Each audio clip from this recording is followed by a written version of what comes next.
Hi friends, അപ്പോൾ ഇന്ന് നമ്മളെ ടാങ്ക് നമുക്ക് നല്ലൊരു പണിയാണ് നമുക്ക് തന്നാഞ്ഞത്. എന്താണെന്ന് വെച്ച് കഴിഞ്ഞാൽ നമ്മളിത് ഓസ്കറിൻ്റെ ടാങ്കാണിത്. അപ്പോൾ ഇതിൻ്റെ അറേഞ്ച്മെൻറ്റ് വരുന്നത് വെച്ച് കഴിഞ്ഞാൽ 3 അടി നീളം, 2 അടി ഹൈറ്റ്, 1.5 അടി വീതിയാണ് ഇതിൻ്റെ ടാങ്കിൻ്റെ അറേഞ്ച്മെൻറ്റ് വരുന്നത്. അപ്പോൾ പെട്ടെന്ന് ഒരു ദിവസം രാത്രി ഇത് പൊട്ടി. ഇതിൻ്റെ താഴെ നിങ്ങൾക്ക് മൂലക്ക് കാണുന്നുണ്ടാവും, ഒരു ആർക്ക് പോലെ കാണുന്നുണ്ട്. അപ്പോൾ അത് പൊട്ടിയതാണ്. അപ്പോൾ രാത്രി ഒരു 3 മണിക്കാണ് ഇത് പൊട്ടിയത്. അപ്പോൾ നമ്മളെ ഭാഗ്യത്തിന് അത് സമ്പൂർണ്ണ ലോക്ക്ഡൗണിൻ്റെ സമയത്തുമായിരുന്നു.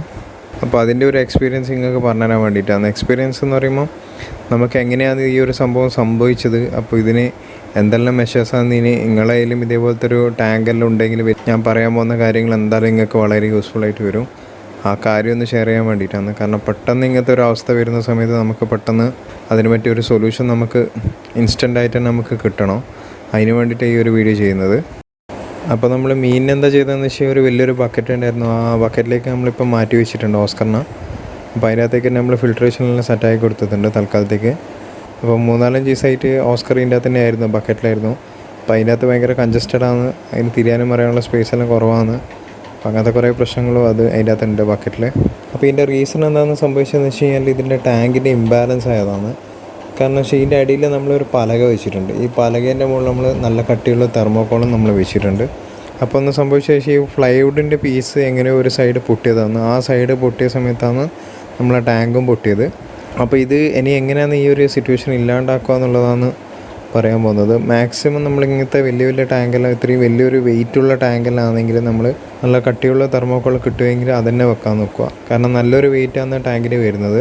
അപ്പോൾ നമ്മൾ തെർമോക്കോൾ എന്തായാലും നമ്മൾ മസ്റ്റായിട്ട് വെച്ച് കൊടുക്കണം. തെർമോക്കോൾ ഓൾറെഡി ഇനി ഉണ്ടായിരുന്നു, പക്ഷേങ്കിൽ അതിന് കട്ടി കുറച്ച് കുറവായിരുന്നു തെർമോക്കോളിന്. ഇപ്പോൾ നിങ്ങളെങ്കിൽ ഇപ്പോൾ തെർമോക്കോൾ ഇപ്പോൾ കിട്ടാനില്ലെങ്കിൽ നിങ്ങൾക്ക് ഫോം ഷീറ്റ് വേണമെങ്കിൽ യൂസ് ചെയ്യാം. കട്ടിയുള്ള ഫോം ഷീറ്റ് നമുക്ക് കിട്ടുന്നുണ്ട് ഇപ്പോൾ, അതും വേണമെങ്കിൽ യൂസ് ചെയ്യാം. എന്നിട്ട് അതിൻ്റെ മുകളിൽ തെർമോക്കോൾ വെച്ച് കൊടുത്താലും മതി. അപ്പോൾ പിന്നെയെന്ന് വെച്ചാൽ യൂസ് ചെയ്യുന്ന പലക എന്ന് വെച്ച് കഴിഞ്ഞാൽ നല്ല കട്ടിയുള്ള പലകയാണെങ്കിൽ അത്രയും നല്ലത്. ഇതിൽ ശരിക്കും പറഞ്ഞാൽ ഇതിനെ നമ്മൾ റിങ് അടിച്ചിട്ടായിരുന്നു. റിങ് അടിച്ചത് കൊണ്ട് തന്നെ പലക വെക്കേണ്ട ആവശ്യം വരുന്നില്ല. എന്നാലും നമ്മളൊരു സേഫ്റ്റി പർപ്പസിന് വേണ്ടിയിട്ട് മാത്രമായിട്ട് വെച്ചതാണ്. അപ്പോൾ അത് തന്നെ കൃത്യമായിട്ട് നമുക്ക് പണിയും തന്ന്. അപ്പോൾ നിങ്ങൾ ഈ ഒരു കാര്യം ശ്രദ്ധിക്കുക. അപ്പോൾ മെയിനായിട്ടുള്ള കാര്യം അതാണ്, ടാങ്ക് പ്ലേസ് ചെയ്യുന്ന സമയത്ത് തെർമോക്കോളിൻ്റെ മുകളിൽ തന്നെയല്ലേ ഉള്ളത് എന്നുള്ളത് കൺഫേം ചെയ്യുക. പിന്നെ രണ്ടാമത്തെ കാര്യം എന്താണെന്ന് വെച്ച് കഴിഞ്ഞാൽ നിങ്ങളതിൽ ഈ സിലിക്കണിൻ്റെ സാധനം നിങ്ങൾ വാങ്ങി വെക്കുന്നതാണ് അത്രയും നല്ലത്. കാരണം ഒരു 200-300 രൂപയ്ക്ക് നമുക്ക് ഈ ഒരു സിലിക്കൺ ട്യൂബ് നമുക്ക് കിട്ടും. ഈ ഒരു സിലിക്കൺ ട്യൂബ് നമ്മളതിൽ തന്നെ നമുക്ക് തന്നെ താൽക്കാലികമായിട്ട് ഒട്ടിച്ചിട്ട് നമുക്ക് ആ ഒരു ലോക്ക്ഡൗണോ അല്ലെങ്കിൽ അങ്ങനത്തെ ഒരു സിറ്റുവേഷൻ കടന്നു പോകുന്നവരെ നമുക്ക് എന്തായാലും ഒപ്പിക്കാൻ പറ്റും.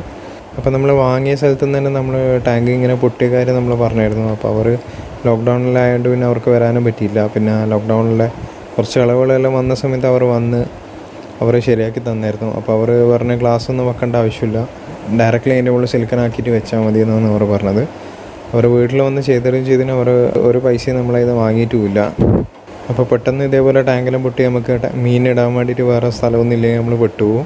അപ്പോൾ ഇങ്ങനത്തെ ഒരു ട്യൂബ് നമ്മളതിൽ വാങ്ങി വെച്ച് കഴിഞ്ഞാൽ നിങ്ങൾക്ക് വളരെയധികം ഹെൽപ്ഫുള്ളായിരിക്കും. അപ്പോൾ ഫ്രണ്ട്സ്, അതാണ് മെയിൻലി പറയാൻ ഉദ്ദേശിച്ച കാര്യങ്ങൾ. പിന്നെ നമുക്കിപ്പം തന്നെ കാണാം മീനിൻ്റെ കളറെല്ലാം പോയി തുടങ്ങി. നമ്മളിപ്പോൾ ഒരു 5-6 ദിവസം നമ്മൾ ബക്കറ്റിൽ നിൽക്കുമ്പോഴത്തേക്ക് തന്നെ ഓസ്കറിൻ്റെ കളറെല്ലാം ഫുള്ള് മാറിയിട്ടുണ്ട്. അപ്പോൾ നിങ്ങൾക്കിപ്പം തന്നെ കാണാം നല്ല കളർ വ്യത്യാസമുണ്ട്. കാരണം ഇൻസ്റ്റാഗ്രാമിൽ നിങ്ങൾ വീഡിയോ കാണുന്ന ഒരാളാണ്, നിങ്ങൾക്ക് കറുപ്പ് ഓസ്കറിൻ്റെ എല്ലാം കളർ നിങ്ങൾക്ക് കൃത്യമായിട്ട് കാണാൻ പറ്റും. ആ ഒരു വ്യത്യാസം എന്താണെന്നുള്ളത് നിങ്ങൾക്ക് ഈ ഒരു ഓസ്കറും നമ്മളെ ഇൻസ്റ്റാഗ്രാമിലുള്ള വീഡിയോയും കൂടി ഒന്ന് ജസ്റ്റ് ഒന്ന് കമ്പയർ ചെയ്ത് നോക്കി നിങ്ങൾക്ക് മനസ്സിലാവും കളർ ഡിഫറൻസ്. അത് ആ ബക്കറ്റിൽ കിടന്നതിന് ശേഷമാണ് ഇങ്ങനെ ആയിട്ട് മാറിയത്. അപ്പോൾ മീനും ഭയങ്കര സ്ട്രെസ്ഡ് ഔട്ടാവും, മീനിനും ബാധിക്കും അത്. പിന്നെ അതുകൊണ്ട് നമ്മൾ ഇങ്ങനത്തെ കുറച്ച് കാര്യങ്ങളെല്ലാം പ്രിക്കോഷൻസ് എല്ലാം ചെയ്തു വെച്ച് കഴിഞ്ഞാൽ അത്രയും നല്ലതാണ്. പിന്നെ ഫ്രണ്ട്സ്, ഇത് നമ്മളെ സീബ്രേൻ്റെ ബ്രീഡിങ് റിസൾട്ടാണ്. നമ്മൾ സീബ്ര ബ്രീഡിങ് വീഡിയോ നമ്മൾ ചെയ്തിട്ടായിരുന്നു. അപ്പോൾ അതിനകത്ത് റിസൾട്ട് നമ്മൾ ഇട്ടിട്ടില്ലായിരുന്നു. കാരണം മുട്ട വിരിയാനുള്ളൊരു ടൈം ഗ്യാപ്പ് നമ്മൾ കൊടുത്തിട്ട് പിന്നെ അത് അപ്ഡേറ്റ് ചെയ്യാൻ വേണ്ടിയിട്ട് നമുക്ക് പറ്റിയില്ലായിരുന്നു. അപ്പോൾ ഇപ്പോൾ നമ്മളെ ഒന്ന് കാണിച്ചു തരാമെന്ന് വെച്ചിട്ടാണ് സീബ്രേന. അപ്പോൾ ഇതാണ് സീബ്ര ബ്രീഡിങ്ങിൻ്റെ കുട്ടികളാണിത്. അപ്പോൾ ഒരുപാടെണ്ണം ഉണ്ട് ഇതിൻ്റെ അകത്ത്. നമ്മളിപ്പോൾ ആ ടാങ്കിൽ നിന്ന് പിടിച്ചിട്ട് ഇപ്പോൾ ബൗളിലേക്ക് മാറ്റി വെച്ചതാണ് തൽക്കാലത്തേക്ക്. അപ്പോൾ ഫ്രണ്ട്സ്, നിങ്ങൾക്ക് ഈ വീഡിയോ യൂസ്ഫുള്ളായി തോന്നിയിട്ട് എന്തായാലും ചാനൽ സബ്സ്ക്രൈബ് ചെയ്യുക, വീഡിയോ ലൈക്ക് ചെയ്യുക, നിങ്ങൾ വിലപ്പെട്ട അഭിപ്രായം എന്തായാലും കമൻസിൽ രേഖപ്പെടുത്തുക. Thank you.